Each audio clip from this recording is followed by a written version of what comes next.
الحمد لله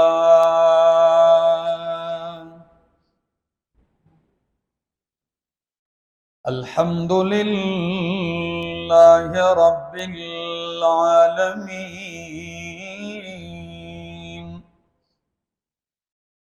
والعاقبة للمتقين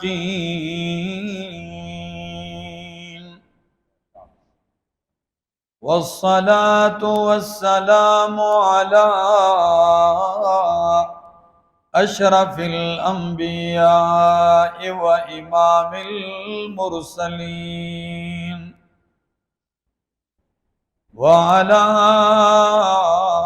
آله وأصحابه أجمعين. أما بعد فأعوذ بالله من الشيطان الرجيم. بسم الله الرحمن الرحيم. الله نزل أحسن الحديث كتابا متشابها مثاني تقشعر منه جلود الذين يخشون ربهم ثم تلين جلودهم وقلوبهم إلى ذكر الله ذلك هدى الله يهدي به من يشاء ومن يضلل الله فما له من هاد. وقال تعالى إنا أنزلناه في ليلة مباركة. وقال تعالى إنا أنزلناه في ليلة القدر وما أدراك ما ليلة القدر ليلة القدر خير من 1000 شهر. وقال النبي صلى الله تعالى عليه وسلم من صام رمضان ایمانا واحتسابا غفر له ما تقدم من ذنبه. وقال النبي صلى الله تعالى عليه وسلم ومن قام رمضان ایمانا واحتسابا غفر له ما تقدم من ذنبه.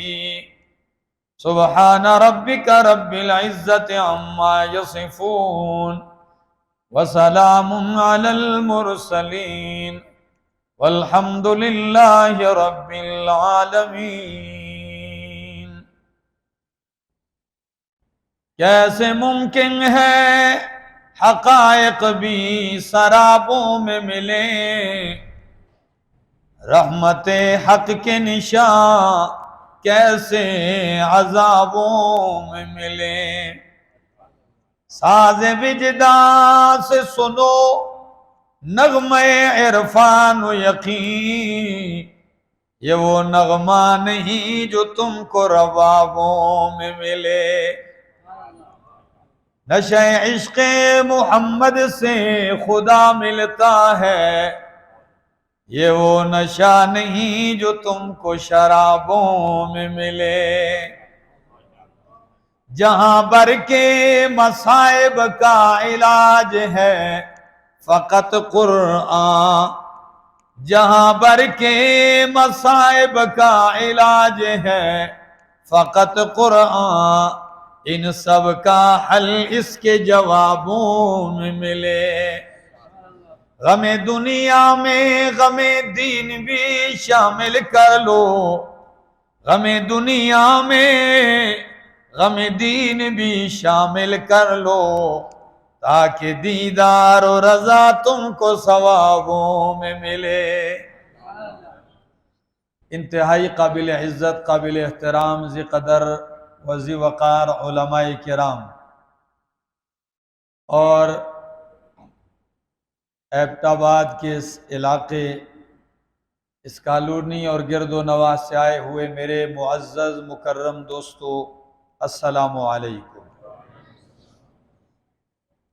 رمضان المبارک کا مہینہ اپنی سعادتوں، برکتوں اور رحمتوں کے ساتھ رواں دواں ہے اور آخری عشرہ ہے، اور آخری عشرے کی بھی آج تاک راتوں میں سے 25ویں کی رات ہے۔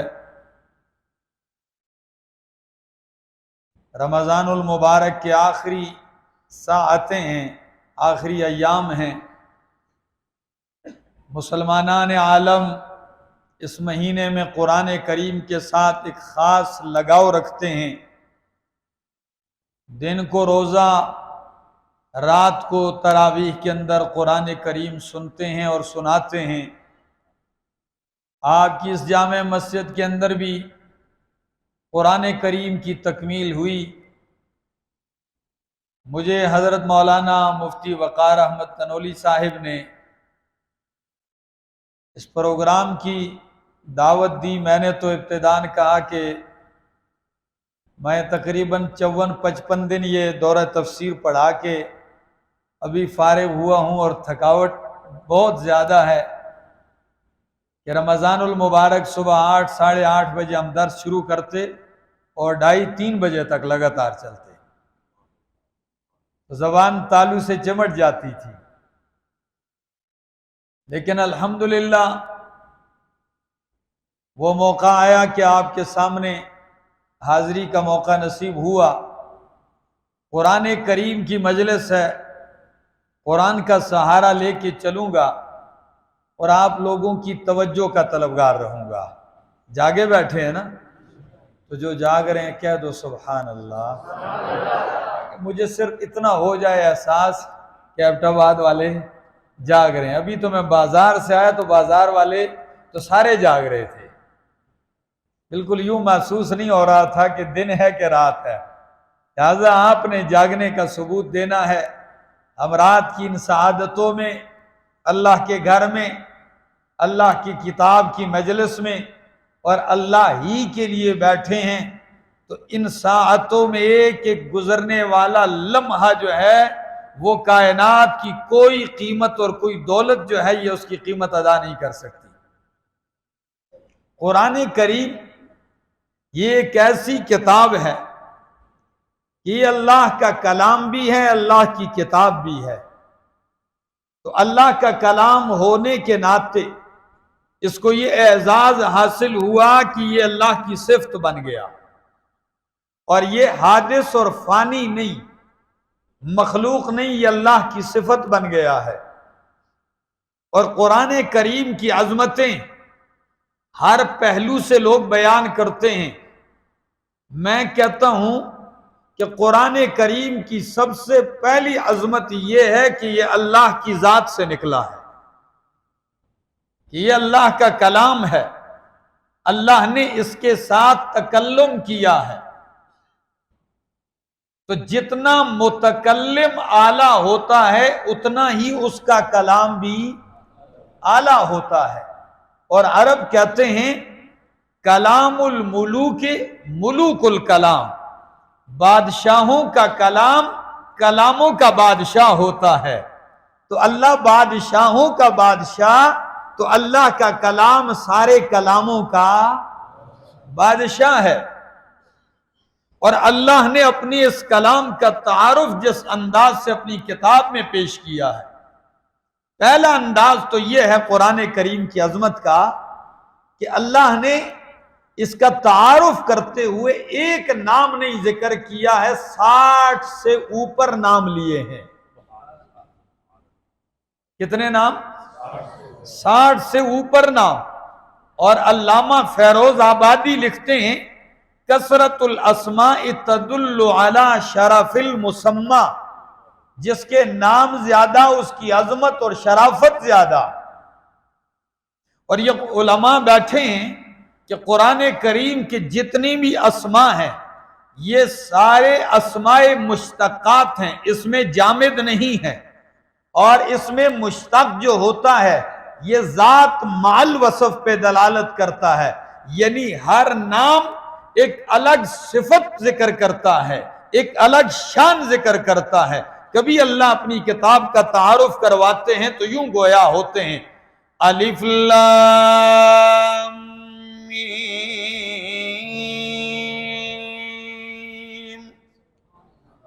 ذالک الکتاب لا ریب فیہ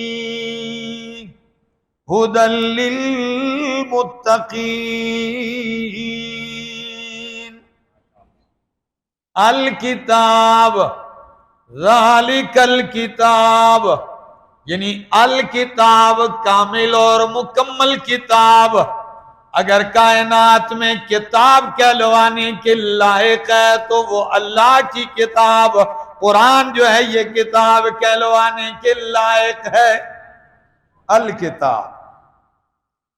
اور کبھی قرآن کریم کا تعارف کراتے ہوئے اللہ یوں فرماتے ہیں قد جاءکم برہان من ربکم وَأَنزَلْنَا إِلَيْكُمْ نُورًا مُبِينًا، کہ ہم نے تمہاری طرف نور مبین نازل کیا۔ قرآن نور ہے، کیا ہے؟ نور ہے۔ جس طرح اجالے کے بغیر دنیا میں رات کو سفر ناممکن ہوتا ہے۔ موٹر وے کا سفر کتنا پرسکون ہے، جم کھڈا بھی کوئی نہیں ہے، اور آگے سے کسی گاڑی کا آنا یہ بھی نہیں ہے، لیکن اس کے باوجود بھی اگر رات کو آپ کی گاڑی کی لائٹ خراب ہو جائے تو سفر جاری رکھ سکتے ہیں؟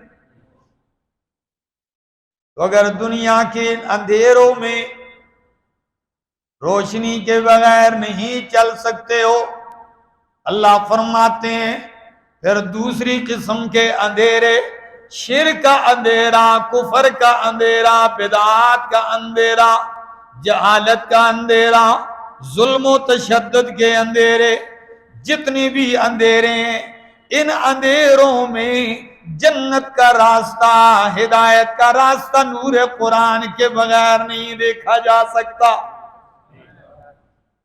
ان اندھیروں میں بھی اگر آپ کو ہدایت کا راستہ چاہیے تو وہ قرآن سے نظر آئے گا کہ قرآن نور مبین بن کے آیا ہے۔ اور کبھی اللہ رب العالمین اپنی کتاب کا تعارف کرواتے ہوئے یوں گویا ہوتے ہیں، فرمایا وَكَذَلِكَ أَوْحَيْنَا إِلَيْكَ رُوحًا مِّنْ أَمْرِنَا مَا كُنْتَ تَدْرِي مَا الْكِتَابُ وَلَا الْإِيمَانُ وَلَكِنْ جَعَلْنَاهُ نُورًا نَهْدِي بِهِ مَن نَّشَاءُ۔ اللہ اکبر۔ وَكَذَلِكَ أَوْحَيْنَا إِلَيْكَ، اسی طرح میرے پیغمبر ہم نے وحی کی ہے آپ کی طرف، کس چیز کی؟ روح من امرنا، اپنی طرف سے روح کی، اپنی طرف سے کس کی وحی کی ہے؟ روح کی۔ اے بیٹا بعد والو، روح تو سارے جانتے ہیں، انسان کے اندر ہو تو انسان زندہ رہتا ہے، اور اگر نکل جائے تو بولو مر جاتا ہے انسان۔ تو جیسے روح نکل جائے موت ہے، ایسے ہی اللہ نے اپنی کتاب کو روح فرمایا۔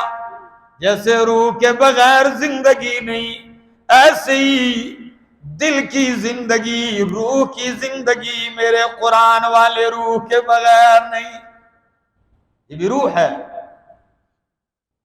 وَكَذَلِكَ أَوْحَيْنَا إِلَيْكَ رُوحًا مِّنْ أَمْرِنَا مَا كُنْتَ تَدْرِي مَا الْكِتَابُ وَلَا الْإِيمَانُ۔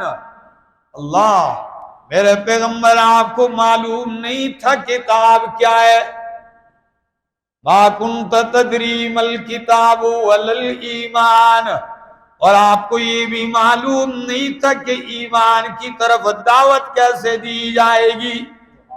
ہاں یہ نہ مانا کرنا کہ آپ کو ایمان کا پتہ نہیں تھا، نہیں، نبی پیدائشی ہی مومن ہوتا ہے، یعنی آپ کو ایمان کی طرف دعوت دینے کا طریقہ معلوم نہیں تھا۔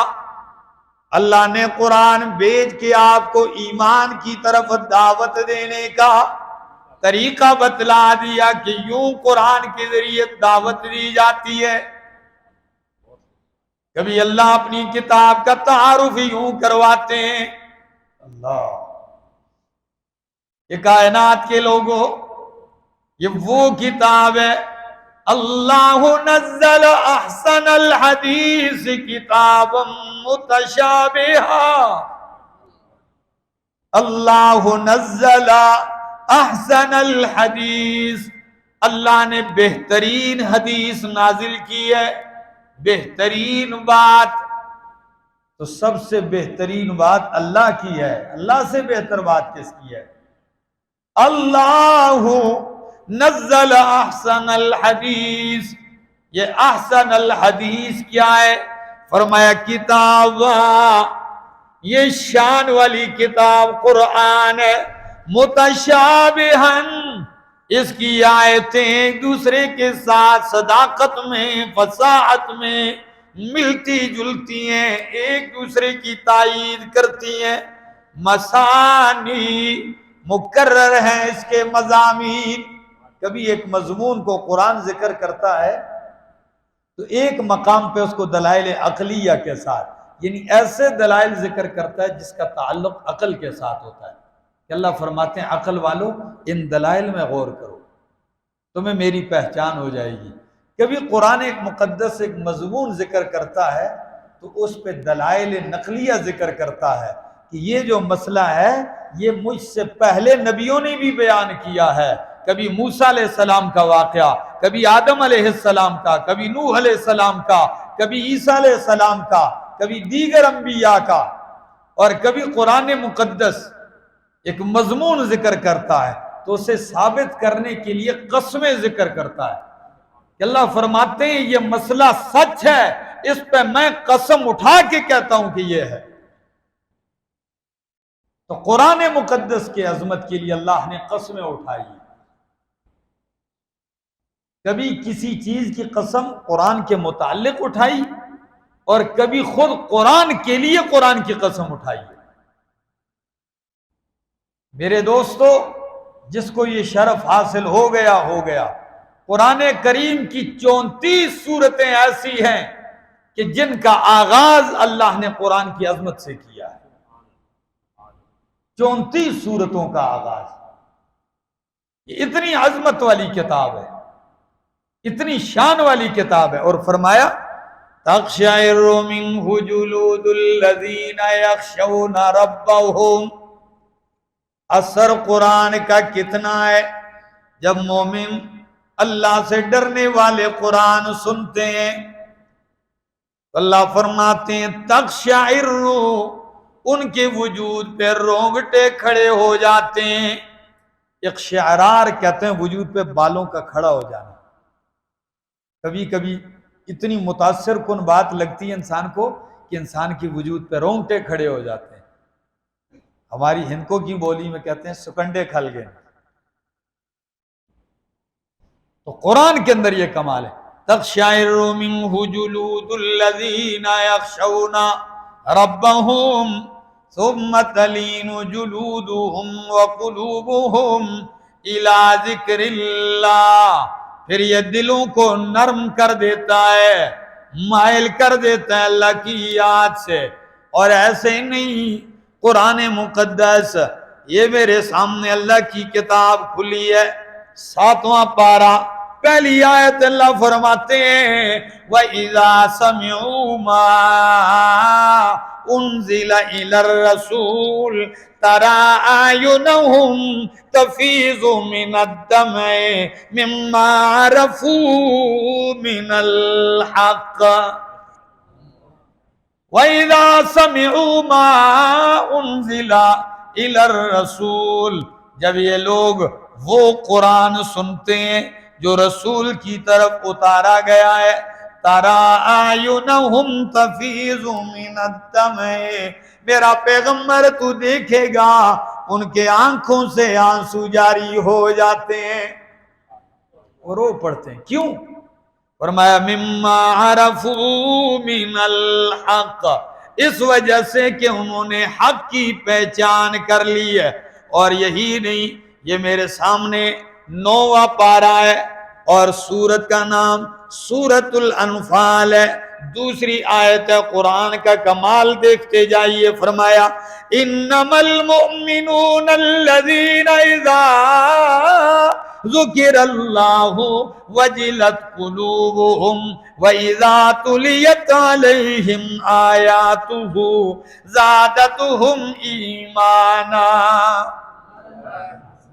انما المؤمنون الذین، بے شک مومن وہ لوگ ہیں، اذا ذکر اللہ، جب اللہ کا ذکر کیا جائے، جب اللہ کا تذکرہ ہوتا ہے تو کیا ہوتا ہے؟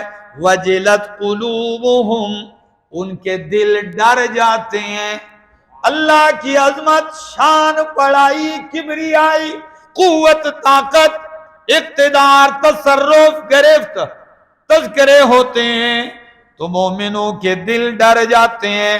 وَإِذَا تُلِيَتْ عَلَيْهِمْ آيَاتُهُ، اور جب مومنوں پہ اللہ کی آیتیں پڑھی جاتی ہیں تو زادتہم ایمانا، ان کا ایمان اور بڑھ جاتا ہے، مضبوط ہو جاتا ہے. یہ کمال ہے قرآن کے اندر. اور عجیب ان آیتوں میں اللہ نے بالکل عجیب انداز اپنایا. فرمایا جب ذکر کیا جائے دل ڈر جاتے ہیں، جب قرآن پڑھا جاتا ہے ایمان بڑھ جاتا ہے. تو قرآن کا نتیجہ ایمان بڑھ گیا، ایمان بڑھنے کا نتیجہ وَعَلَىٰ رَبِّهِمْ يَتَوَكَّلُونَ، جب ایمان پختہ ہو جاتا ہے پھر وہ مخلوق پہ بھروسے نہیں کرتے، پھر وہ توکل و بھروسہ اللہ پہ کرتے ہیں. وَعَلَىٰ رَبِّهِمْ يَتَوَكَّلُونَ. اور قرآن کہتا بھی ہے وَعَلَى اللَّهِ فَلْيَتَوَكَّلِ الْمُؤْمِنُونَ، مومنوں کو چاہیے کہ اللہ پہ بھروسہ کریں. کبھی قرآن کہتا ہے وَعَلَى اللَّهِ فَلْيَتَوَكَّلِ الْمُتَوَكِّلُونَ، کہ بھروسہ کرنے والوں کو بھروسہ اللہ پہ کرنا چاہیے. کبھی اللہ کا قرآن کہتا ہے وَتَوَكَّلْ عَلَى الْحَيِّ الَّذِي لَا يَمُوتُ، میرا پیغمبر اس زندہ پہ بھروسہ کیجئے جس زندہ پہ کبھی موت نہیں آئے گی. باقی کسی پہ آج بھروسہ کیا کل مر جائے گا. موت سے پاک کون ہے؟ اللہ ہے. یہ قرآن مقدس کا کمال ہے. اس کتاب نے کائنات کو ورطہ حیرت میں ڈالا ہے. آپ نے کبھی غور کیا ہے اس دنیا میں 14 صدیاں ہو چکی ہیں کہ قرآن اترا ہے. ان 14 صدیوں میں یہ چیلنج آج تک برقرار ہے. کون سا چیلنج؟ پہلا چیلنج دیا قُلْ لَئِنِ اجْتَمَعَتِ الْإِنسُ وَالْجِنُّ عَلَىٰ أَن يَأْتُوا بِمِثْلِ هَٰذَا الْقُرْآنِ لَا يَأْتُونَ بِمِثْلِهِ وَلَوْ كَانَ بَعْضُهُمْ لِبَعْضٍ ظَهِيرًا. فرمایا ساری کائنات کے جن و انس جمع ہو جائیں میرے قرآن جیسا قرآن بنا کے نہیں لا سکتے. پہلا چیلنج. دوسرا فرمایا فَأْتُوا بِعَشْرِ سُوَرٍ مِثْلِهِ مُفْتَرَيَاتٍ، پورا نہیں 114 صورت نہیں 10 صورتیں بنا کے لے آؤ. کتنی؟ لیکن نہیں لا سکے. فرمایا اور کم کر دیا جاتا ہے بوجھ. فَأْتُوا بِسُورَةٍ مِّن مِّثْلِهِ، ساری کائنات اکٹھی ہو جائے اور میرے قرآن کی ایک سورت جیسی کوئی ایک سورت بنا کے لے آؤ. 114 سورتیں سورہ بقرہ جیسی نہیں، آل عمران جیسی نہیں، نساء مائدہ جیسی نہیں، یہ تو بڑی صورتیں. بسورتن کے اوپر تنوین ہے، 2 زیر ہے، اور یہ تنوین تقصیر کی ہے. اے بسورتن قصیرتن، مختصر سی صورت منتخب کر کے قرآن کی صورت جیسی کوئی صورت بنا کے لے آؤ. نتیجہ کیا ذکر کیا؟ فرمایا ان کنتم صادقین، اگر تم بنا کے لے آئے تو سارا جھگڑا ہی ختم، تم سچے، تم جیت گئے، ہم ہار گئے. یہ بڑی بات ہے کہ نہیں بھائی؟ اتنا اختلاف، اتنا رولا رپھڑ لگا ہوا ہے، لڑائیاں جاری ہیں بھائی، بس سارے مل کے ایک صورت بنا لو اس جیسی، آپ سچے ان کنتم صادقین. لیکن کائنات گواہ ہے کہ بدر میں تو آئے ہیں مقابلہ کرنے کے لیے، مار کھائی. احد میں تو آئے ہیں مشرک، مار کھا کے گئے ہیں. خندق میں آئے ہیں، تبوک میں آئے ہیں، حنین میں آئے ہیں، ہر مقام پہ. اور آج تک 14 صدیاں گزر چکی ہیں، سارا عالم کفر اس قرآن کے مقابلے کے لیے، اس قرآن کا مشن روکنے کے لیے کھربوں ڈالر لگا رہے ہیں، کھربوں ڈالر لگا کے منصوبے بنا رہے ہیں. کیا وجہ ہے؟ وہ لوگوں کو تو خرید رہے ہیں، وہ کھربوں ڈالر لگا کے قرآن کا مقابلہ تو کرنا چاہتے ہیں. آخر کیا وجہ ہے کہ وہ اتنے پیسے لگا کے قرآن جیسی ایک صورت ہی کیوں بنا کے نہیں لا سکتے؟ لیکن ماننا پڑے گا کہ اگر مخلوق کا کلام ہوتا تو مخلوق جیسا کلام بنا کے لے آتی، لیکن یہ مخلوق کا کلام نہیں، اللہ کا کلام ہے. اور میں اکثر کہتا ہوں 2 قسم کی چیزیں ہوتی ہیں. ایک چیز ایسی ہے جو مخلوق بناتی ہے، مثلا ایک ملک نے موٹر کار بنائی، ٹویوٹا والوں نے کار نکالی، اگلے سال آپ دیکھیں ہونڈا اس کے مقابلے میں اس سے بہتر لے آتا ہے. ایک کمپنی فون بناتی ہے، سامسنگ والے آئی فون اس کا مقابلہ کرتے اس سے بہتر بنا لیتی ہے. ایک ملک نے ایٹم بم بنایا، دوسرے نے اس سے بہتر بنایا. اس جیسا بھی بن سکتا ہے، اس سے اعلیٰ بھی بن سکتا ہے، لیکن ایک چیز اللہ نے براہ راست بنائی ہے. اللہ نے آسمان بنایا ہے، ساری کائنات مل کے آسمان جیسا آسمان. اللہ نے زمین بنائی، کوئی زمین نہیں بنا سکتا. اللہ نے سورج چاند بنایا ہے، ساری کائنات مل کے سورج چاند نہیں بنا سکتے. حالانکہ یہ سب مخلوق حادث ہے. تو جب اللہ کے بنائے ہوئے چاند جیسا چاند، سورج جیسا سورج، آسمان جیسا آسمان نہیں بنا سکتے ہو تو رب کے کلام قرآن جیسا قرآن کیسے بنا سکتے ہو؟ کیا اب بھی نہیں واضح ہوا کہ قرآن اللہ کا کلام ہے؟ یہ کسی بندے بشر کا کلام نہیں ہے. اور جس نے غور کیا ہے، اے بیٹا بعد والو، جس نے ادنا سے بھی تدبر کیا ہے وہ سمجھا ہے. امام اصمعی لغت کے بہت بڑے امام ہیں، فصاحت میں ایک نام رکھتے ہیں اپنا، کہتے ہیں، اور ان کی عادت تھی پنڈوں میں، گاؤں میں، بالکل دیہات میں جاتے تھے اور یہ دیہاتیوں کی گفتگو لکھتے تھے. کسی نے پوچھا یہ کیوں؟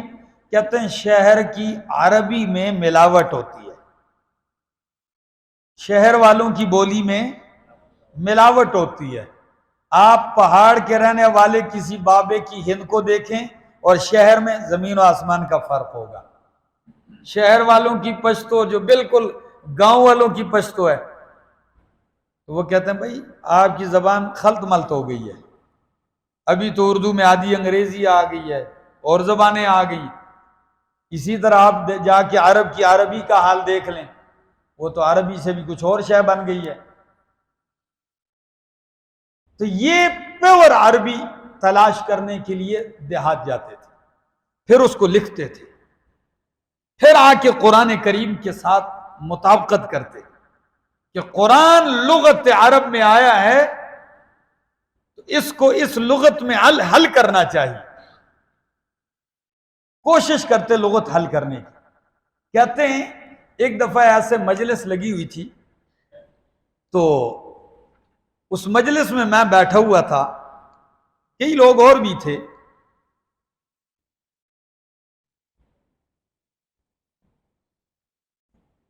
بات چلتے چلتے میں نے سورہ مائدہ کی یہ آیتیں پڑھ دی. کون سی آیتیں؟ فرمایا وَالسَّارِقُ وَالسَّارِقَةُ فَاقْطَعُوا أَيْدِيَهُمَا. ایبٹ آباد والوں خدا را، اگر آپ تھکے ہیں تو بس میں یہی بات کہہ کے ختم کر دیتا ہوں. میں آپ لوگوں سے زیادہ تھکا ہوا ہوں، اس لیے آپ تھوڑا سا مجھے توجہ چاہیے درکار، تاکہ میری بات آپ کو میں سمجھا سکوں. کہتے ہیں امام اسمعی فرماتے ہیں، کہتے ہیں بالکل پنڈ میں بیٹھا ہوں، بالکل جب پینڈو سارے بیٹھے ہیں ان کے بیچ میں ہوں. میں نے آیت پڑھنا شروع کر دی وَالسَّارِقُ وَالسَّارِقَةُ فَاقْطَعُوا أَيْدِيَهُمَا جَزَاءً بِمَا كَسَبَا نَكَالًا مِّنَ اللَّهِ وَاللَّهُ عَزِيزٌ حَكِيمٌ. چوری کرنے والا مرد، چوری کرنے والی عورت، فَاقْطَعُوا أَيْدِيَهُمَا، ان دونوں کے ہاتھ کاٹ دو.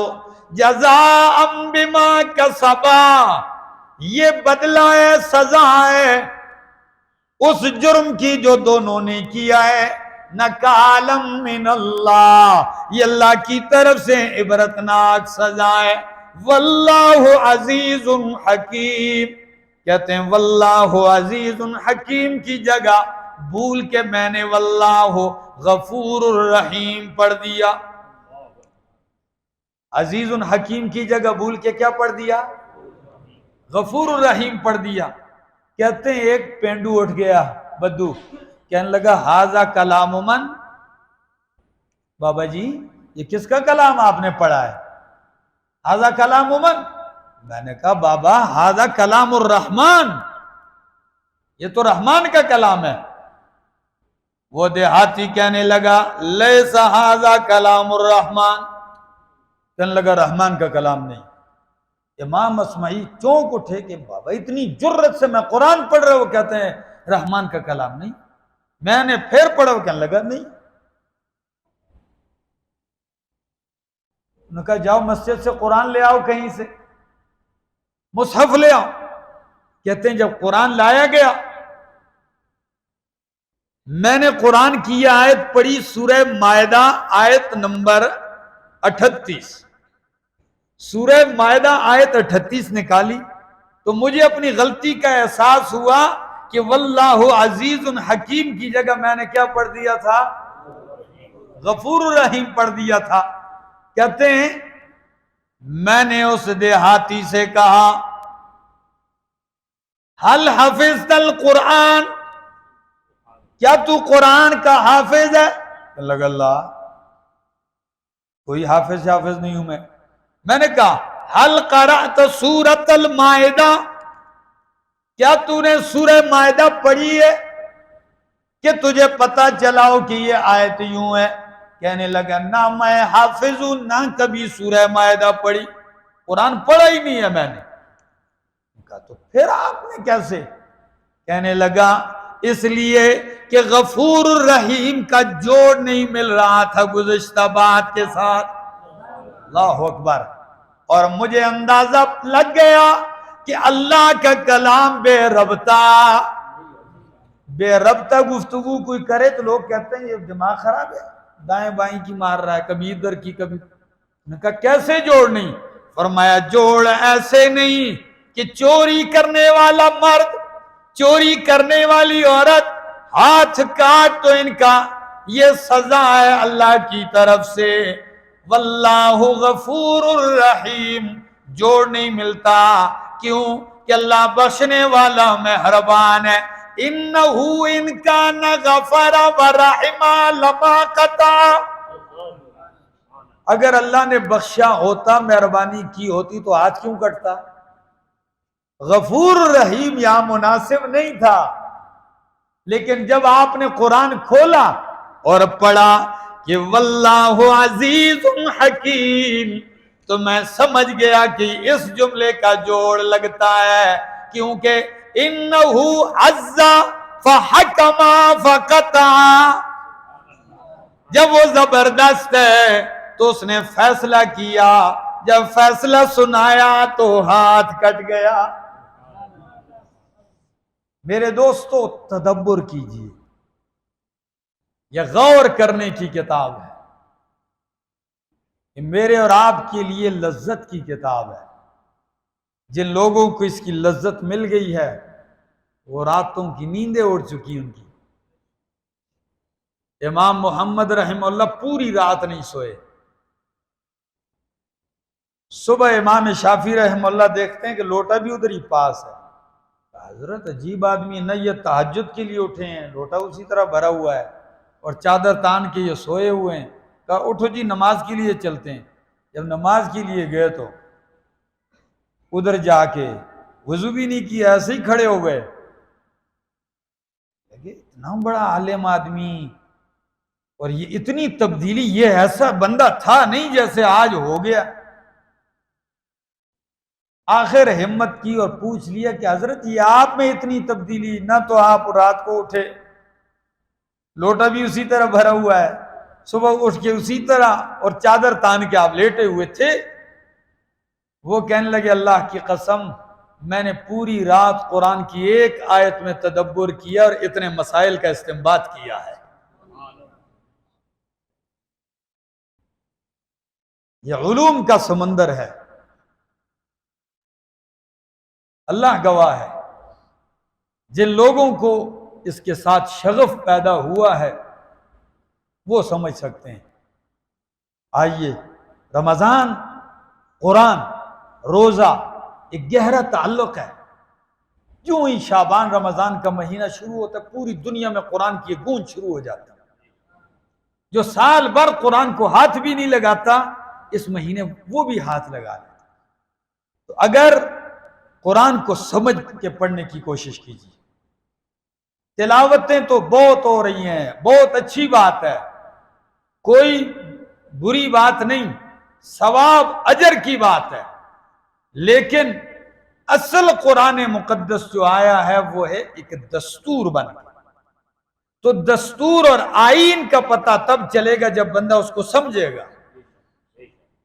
نہیں سمجھے گا تو پھر ایسا ہی ہوگا جیسے پاکستان کا ایک قاری جی عرب کے قراء کے پیچھے نماز تو پڑھتا تھا، وہ تلاوت کرتے ہیں تو رو پڑتے ہیں. آپ نے ائمہ حرمین اور دیگر کو دیکھا ہے، وہ ایک آیت پہ اٹکتے ہیں بس ہچکی بن جاتی ہے، روتے ہیں. تو ہمارے پاکستان کے حافظوں کو بھی شوق چڑھا لیکن ان کو ترجمہ تو نہیں آتا تھا. تو یہ ایک حافظ صاحب نماز میں شروع ہو گئی یسألونک عن المحیض، اور اس پہ رونا شروع کر دیا. پھر رو رہے ہیں، پھر رو رہے ہیں. یہ آپ لوگ جو سمجھنے والے ہیں وہ سمجھ گئے ہیں. تو وہ بار بار رو رہا ہے. اللہ کے بندے کو رونے کا مقام ہو تو اس پہ رو. جب تک ہم سمجھیں گے نہیں تو ایک آیت تو ہم بڑی سر لگا کے پڑھیں گے، خوب لے لگا کے اس کو پڑھیں گے، لیکن عمل اس کے خلاف کر رہے ہوں گے. کیوں؟ سمجھ میں نہیں آ رہا ہوگا.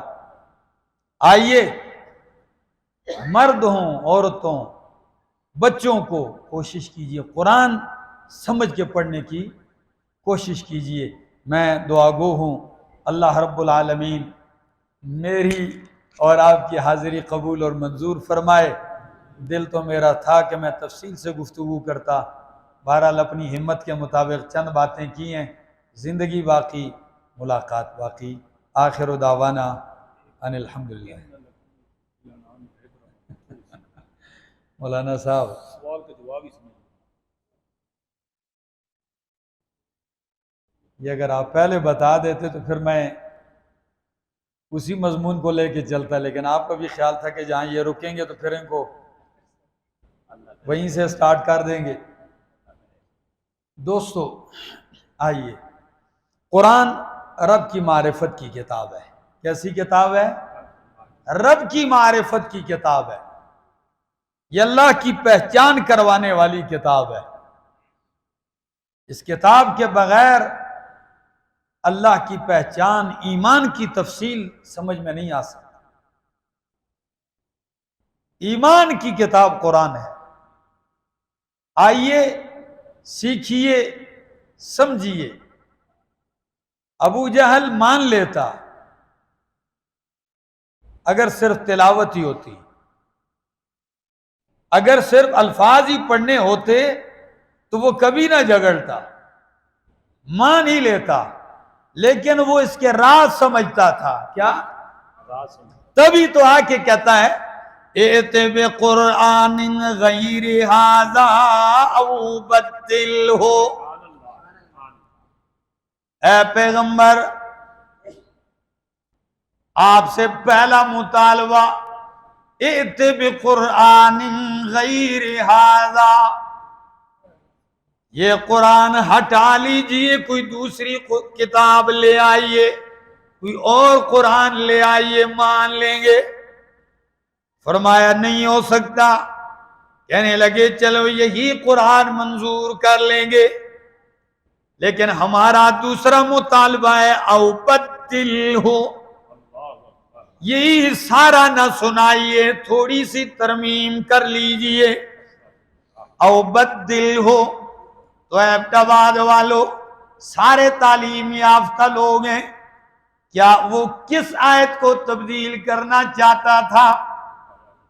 وہ کون سی آیات کی ترمیم چاہتا تھا؟ کلوا واشربوا، اس سے اختلاف تھا اس کو جی۔ فانکحوا ما طاب لکم من النساء مثنی وثلاث ورباع، اس سے اختلاف نہیں۔ اس کا اختلاف اس بات سے تھا کہ قرآن کہتا ہے لہو دعوت الحق، کہ لوگوں پکار کس کی حق ہے؟ اللہ ہی کی پکار حق ہے، اللہ کو پکارو۔ فادعوا اللہ مخلصین لہ الدین، خالص اللہ کو پکارو۔ کس کو پکارو؟ اللہ کتنا خالص، کتنا خالص، کیسے خالص؟ فرمایا ان لکم فی الانعام لعبرہ، ان لکم فی الانعام لعبرہ نسقیکم مما فی بطونہ من بین فرث ودم لبنا خالصا سائغا للشاربین۔ کہہ دو سبحان اللہ۔ ان لکم فی الانعام لعبرہ، او میرا بندہ خالص پکار، خالص توحید سمجھنا چاہتا ہے، دور جانے کی ضرورت نہیں ہے۔ اپنے گھر میں دیکھ، گائے بکری دیکھ لے، اگر تیرے پڑوس میں ہو جا کے دیکھ لے، رنگ رنگ کا چارہ اس نے کھایا، پانی پیا، اس کا رنگ جدا ہے، کھل چوکھر جو تو نے ونڈا ڈالا اس کی رنگ جدا ہے، یہ سارا کچھ اندر گیا، سارا پیٹ میں گیا۔ پھر اللہ نے اپنی قدرت کی مشین لگا دی، خون ایک طرف ہو گیا، گوبر دوسری طرف ہو گیا، گندا پانی پیشاب بن کے تیسری طرف ہو گیا۔ ان ساری گندگیوں میں او میرا بندہ تو سویا رہتا ہے ساری رات، اور تیرے گائے بکری کے اندر میری قدرت کی کرشمہ کاری چلتی ہے۔ صبح جب تو بالٹی لے کے اس کے تھنوں کے پاس آتا ہے تو میں ان گندگیوں سے بچا بچا کے بغیر ملاوٹ کے تیرے برتن میں جس طرح دودھ خالص ڈالتا ہوں، اس طرح تو میرے لیے پکار بھی خالص کر دے ملاوٹ سے۔ ہاں اگر دودھ خالص پسند کرتا ہے تو توحید خالص بھی پسند ہونی چاہیے. زندگی باقی، ملاقات باقی.